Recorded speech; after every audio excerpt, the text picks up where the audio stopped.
Bienvenidos a su clase con el profesor Luis Trinidad. Hoy, en nuestra asignatura de español, veremos un tema que a todos nos gusta, también a mí, también a los grandes nos gusta los cuentos. En este caso vamos a ver el cuento, por qué se le llama cuento, cómo está estructurado, quiénes participan en un cuento.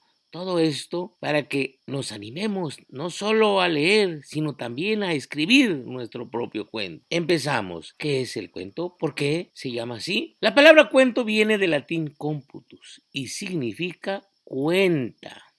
Es una narración breve que consiste en el relato de un suceso de pura invención. Es inventado, pero muchas veces se acerca a la realidad. Hay algo parecido en nuestras vidas en algunos de los cuentos que hemos escuchado. ¿Quién no ha escuchado La Caperucita Roja, Blancanieves y los Siete Enanos? Muchos cuentos tradicionales, clásicos, pero también hay otros cuentos como el que leímos en nuestro libro de lecturas. Pero vamos a ver, primeramente, ¿cuáles son las partes de un cuento? Primeramente tenemos planteamiento. En segundo lugar, nudo. Tercero, clímax. Y por último tenemos el desenlace. Vamos a ver cada una de sus partes de manera más amplia. Empezamos con el planteamiento. ¿Qué es el planteamiento? Es donde se presenta a los personajes o el lugar donde se desarrolla la acción. Cuando leímos el cuento de la abeja Aragana, decía: había una vez en una colmena en la selva, en el bosque, donde vivía una abeja muy especial. No le gustaba trabajar y se la pasaba todo el día durmiendo, paseando, sin hacer nada, cuando las abejas su función es trabajar, producir miel. Esto sería el planteamiento, presentar al personaje y el lugar donde se desarrolla la acción. Veamos el nudo. Es la parte del cuento donde se desarrollan las aventuras y tramas de los personajes. Por eso se llama nudo, el revoltijo, trama. Pues cuando en una ocasión la abeja quiso entrar, le cerraron el paso dos abejas centinelas. Le prohibieron entrar. Ella prometió que iba a trabajar, pero no lo cumplió y entonces en una ocasión ya no la dejaron entrar completamente y se fue, tuvo que regresarse porque ya estaba de noche y cae en un profundo hueco, una cueva, y se encuentra una culebra. Ahí está el nudo, empieza lo complicado de la historia. Clímax es el momento de mayor intensidad o momento más interesante de la narración, cuando uno dice qué va a pasar, por qué está sucediendo esto.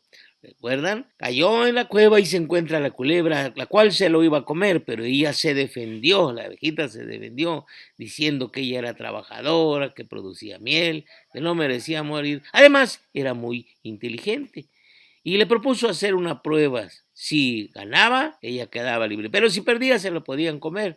Ah, voy a ganar, dijo la culebra.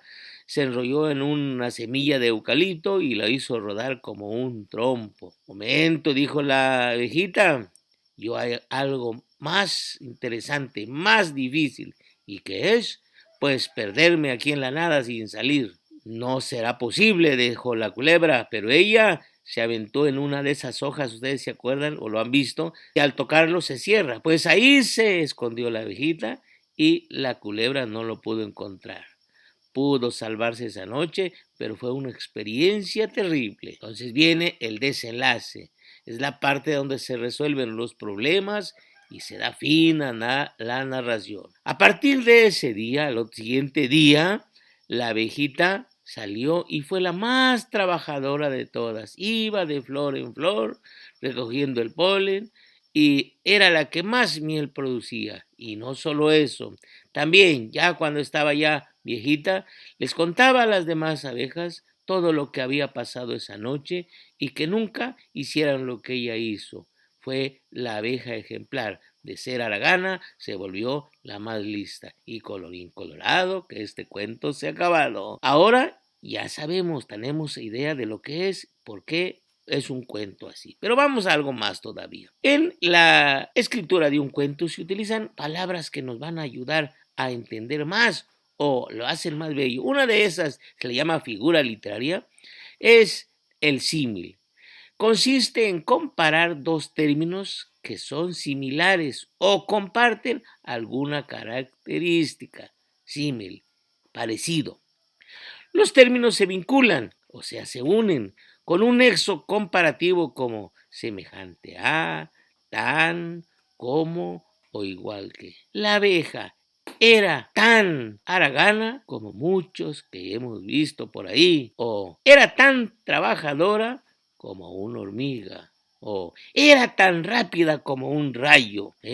Lo comparamos con algún otro ser u objeto que tenga algo parecido. Pero hay otra figura literaria llamada metáfora, también para adornar más nuestro cuento. Permite comparar o atribuir características propias de un objeto a otro objeto.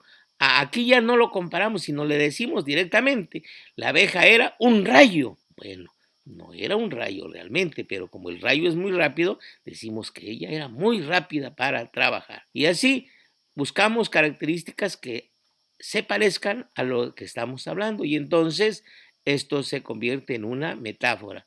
Son recursos que nos van a ayudar para que nuestro cuento sea más interesante o para que cuando lo leemos tiene más emoción. Vamos a ver otros ejemplos de esto. Símil o comparación y la metáfora. El símil. Ella es tan bonita como una rosa. Pusimos la palabra tan. Ahora en la metáfora. Ella es una rosa. O sea, hermosa, bonita. Otro ejemplo. Tus ojos son como dos luceros. Ese es el símil. Ahora la metáfora. Tus ojos son dos luceros. Damos la palabra tan o como y lo convertimos. Vamos a ver los personajes de un cuento. Los personajes son los seres que aparecen en la narración y participan de una manera u otra en la historia. Pueden ser reales o imaginarios, que solo en la mente está inventado, como el cuento que es inventado. Pueden ser personas, dibujos, animales u objetos que en los cuentos hablan, por eso se llaman personajes, adquieren características de una persona y pueden hablar, en este caso la abeja hablaba, las abejitas hablaban, pero un dibujo también puede hablar, una campana, una silla, un lápiz, cualquier cosa se convierte en personajes. Y tenemos varios tipos de personajes.